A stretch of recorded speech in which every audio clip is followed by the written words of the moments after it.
Okay, let's move into some of the observations. Just walking up and down the room. Then I could hear some of the issues that are coming up on the table, and so you've already picked up on some of the issues that I'm about to share with you, which is fantastic. The first shift and change that's taking place is a change in consumer behaviour, and it's been driven no less from this population here on the screen, the Generation Y, the 20s, 30-somethings, or also known as the digital natives. Pretty much since the moment of birth, they had a smartphone attached to the umbilical cord with connection to the internet 24/7. They're an interesting breed and have, quite rightly, clear demands and clear desires about what they want from the world. But it's driving some very, very interesting behaviour. And in terms of commerce, what it's driving is shown by this graph by PricewaterhouseCoopers. It's from their World Watch publication. And what this graph shows is the percentage of the UK adult population that are active consumers. They're buyers in the marketplace, whether personally or whether professionally. So the solid orange line that runs from the top left down to the bottom right, what that shows is the traditional non-digital consumer who would normally have bought offline.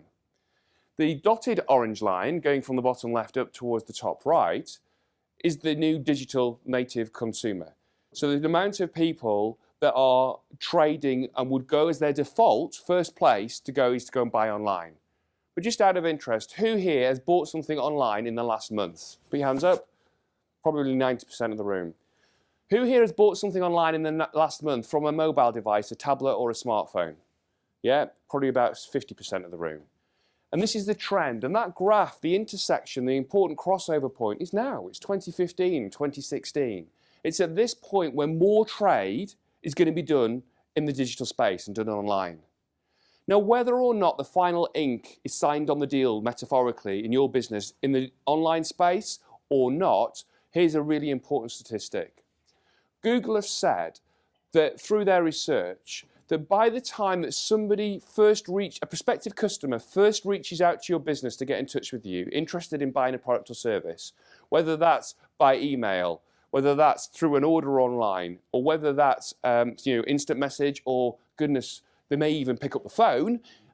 Whatever those means, they are 75% of the way down their buying journey before they reach out to you as one of their shortlisted potential suppliers. And where do they go and do the research that gets them to 75% of the way down that buying journey? They're doing it online. So the amount of trade that's done online is going to drive a very different result, which I'm going to share with you, an important statistic by the end of this section about the amount of trade that's going to shift online across the world between now and 2017. So what difference is that making? Well, not actually only Generation Y, the digital natives, but also I think us as consumers, as a general population, we're wanting certain things differently now. We're wanting unique. We're wanting personalized products or services. You're going to hear in the world of marketing more and more this idea about personalization. You can go onto the Nike website and you can personalize your own training shoe. Have a whole mix of colors, as garish as you may like, but you can build your own training shoe to your own specific design. Gone are the days where you would have seen, say, post-2008, 2009, fields full of cars waiting to be sold by main dealers or major motor manufacturers. Pretty much now you go into any main dealership and you have to wait 8 weeks, 12 weeks, 16 weeks for your car to be built. Mass customization. So there's an opportunity to charge a premium for something that's personalized. And I want you to be thinking through your own products and service offerings about what is it that you can do to personalize your products and service, because we all want something that's unique. But none other than the digital natives. They want something that's tailored and unique. They want it at the right price and at the right quality, and they want it now. And it's not only that generation. Of course, Amazon has conditioned us that when we press buy now, that we're going to have the goods arriving on our doorstep within 24 or even at worst 48 hours. Only last week, Argos are opening up digital stores, and they said they're going to open them up in Sainsbury's, but they're also offering same-day delivery. In certain areas of in London, for example, Amazon are trialing delivery within the hour for certain goods. And then you may have seen news reports nearly 2 years ago now, Black Friday nearly 2 years ago, where Amazon were talking about the development in the quadcopters. And once they get Federal Aviation Authority approval, certain size boxes will land on your doorstep with one of these quadcopter drones within 30 minutes of you pressing buy now. Mad, crazy we may think. Amazon is a logistics business and they're darn good at it. But what does it mean to us? It means that us as a customer, and of course our customers, are expecting speed of delivery. Here's a writer downer. Speed stuns. Speed stuns. We now need to get, from the point of somebody saying, yes, I'm buying, we need to get our product or our service out to our customer base quicker than ever before. Speed stuns. The last stage, we all run through a different buying strategy or a buying cycle. And the last stage of everybody's different strategy in terms of buying something always ends up with a gut feel, a feeling, a kinesthetic. Does it feel right or not? Is that right for me to do or not?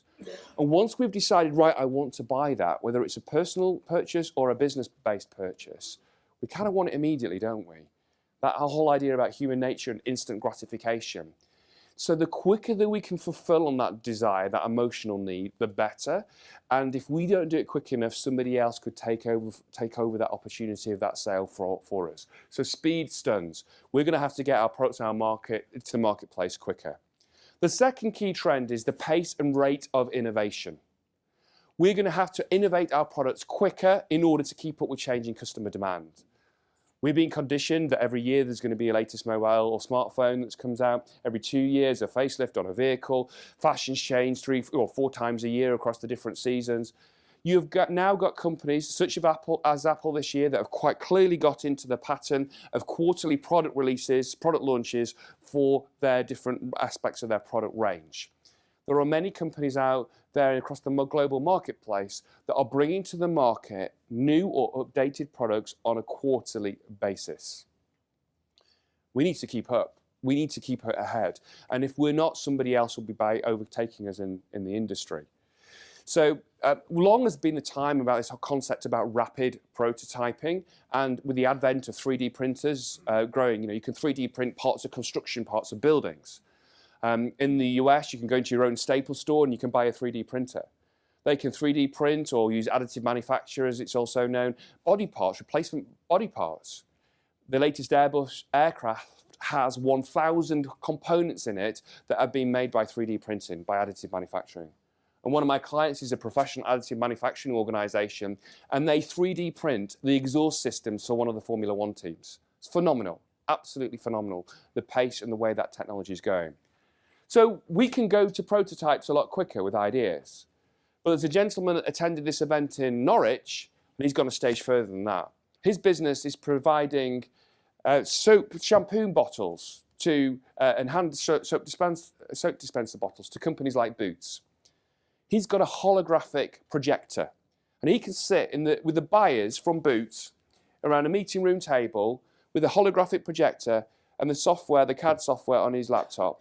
And he can project a real 3D image of not only the bottle, but the label, the colouring, the design, the wording on that label. And the designers and the marketeers at Boots can go, actually, could you just change the shape there? I'm not quite so sure about that colour. Can we change the hue of that colour? Or actually, we just want to change some of those words. Could you just switch that design around a bit? And he can do it there and then and get sign-off there and then and go straight to production. Speed stuns. So we want to be able to get our product or our service to market quicker, but we also have to constantly be innovating. Okay, in the UK now, we are incentivized through R&D tax credits in order so that we can deliver, invest more of our time, energy, and money back into research and development. But gone are the days where a product would be fit for years. When I started to work with BAE Systems a number of years ago, with a military aircraft division as it was known then, you'd have an aircraft that would have a lifespan of 25, 30 years. The world is changing at such a faster pace now that we've got to be innovating every 3-6 months in terms of our product and our services. The third point is there are going to be shifts in business culture as well. We're fed up of hypes and scandals and insincerity. We want authenticity. Authenticity is attractive.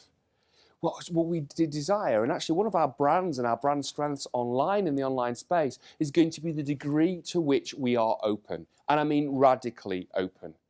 The more we can be open and radically open, the more we're going to come across as being the real deal, as genuine as possible, and people are going to trust and buy into us. Authenticity is attractive. There's a guy, I'm really getting back into actually, not listened to them for a while because I've been listening to a lot of audiobooks, but I'm getting back into podcasts at the moment. And there's a brilliant podcast in the space of entrepreneurs called Entrepreneur on Fire by a guy called John LeDumas, Entrepreneur on Fire. And every month, John LeDumas he publishes what he made last month. That's not normal. In the UK, we do our very best to produce as little information every year to Companies House as we possibly can get away with. And he's saying every single month, hey, this is what I did last month. This is how much I earned last month. Now, granted, part of his business is teaching people how they can make money through podcasting. So it's in his interest to tell people how well he's doing. But it's indicative of this level of openness that the marketplace is demanding. And that level of openness is also linked to the point I've already made about the importance of purpose. That people, whether they be prospective and current employees, or whether they be prospective or current customers, want to line up behind a business that's up to something, that's wanting to deliver on that purpose. I love this quote. It comes from a guy called Yannick Silver. He's an online entrepreneur, and every year he pulls a group of entrepreneurs together. He calls it Mavericks, and they do weird and wacky, wonderful things as they spend time brainstorming and masterminding together. And they spend a week on Necker Island with Sir Richard Branson. Now, you can join them if you'd like. It's just a mere $40,000 US for the privilege of spending a week on Necker Island with them. But just you think about it. Just think about the quality and the caliber of ideas that you're going to get around the campfire with someone like Sir Richard Branson. Because we become who we hang out with. If we hang out with someone that's worth 100,000, we get £100,000 ideas. If we hang out with somebody that's worth £1 million, we get £1 million ideas. If we hang out with someone that's worth 100 million, we get £100 million pound ideas and strategies. So we want to hang out with people that are really going to lift and shift our thinking. We become who we hang out with. So the quote, 21st century companies align purpose, passion and profits to create fierce brand loyalty and market leadership. Fierce brand loyalty. We don't see a lot of that, do we, in today's marketplace? And yet, when there's the alignment of purpose and passion and profits, we can achieve that. Culture's changing in organisations as well. This long gone are the days where this cartoon was the case. Hey, you should be lucky you've got a job. People are coming to work for a business for us they want to because they choose to, and then if it doesn't fit, they're going to go and work somewhere else. So we're going to have to do more to attract, to keep really good quality staff. So Virgin actively encouraging career sabbaticals. Some organisations saying it's okay to have a certain number of duvet days in the year.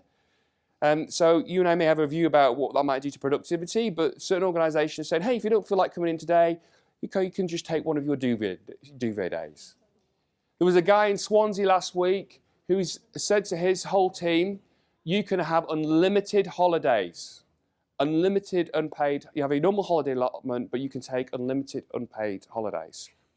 And I went, wow, how's that working for you? He said, do you know what, really well? Nobody's abusing that. Morale's gone up, productivity's gone up. The level of happiness and contentment and fulfillment in the workforce is high, and it's saving us a heck of a lot of money in recruitment.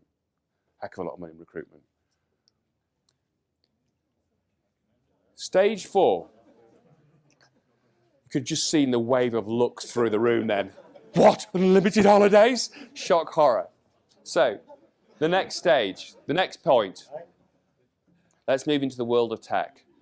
The internet world is all abuzz about this phrase, the Internet of Things. Everything and everyone's going to be connected. So not only is it your smartphone and your tablet and your car, it's going to be the heating systems in venues like this. It's going to be people's pacemakers. It's going to be the fridge at home.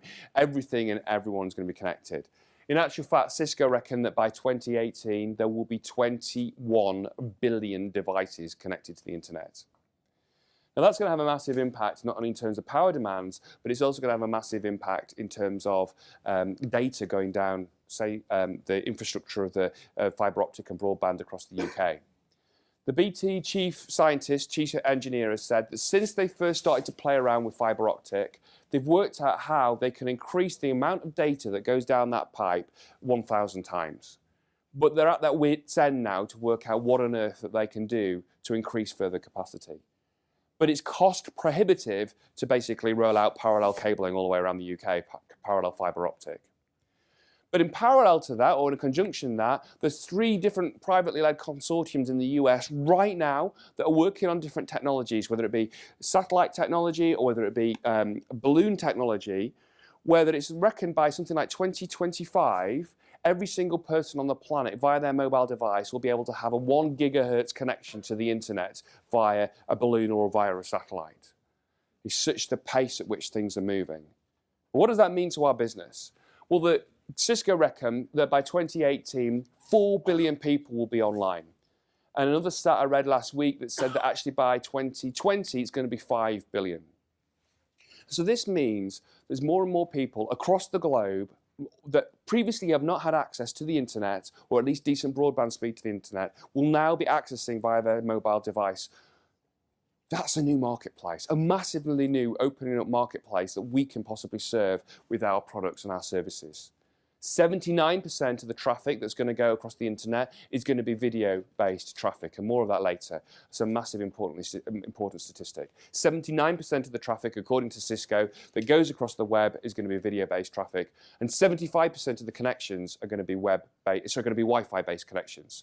Wherever we go, we expect in venues like this or public transport, places of work, we expect to be able to get online and certainly have Wi-Fi connectivity.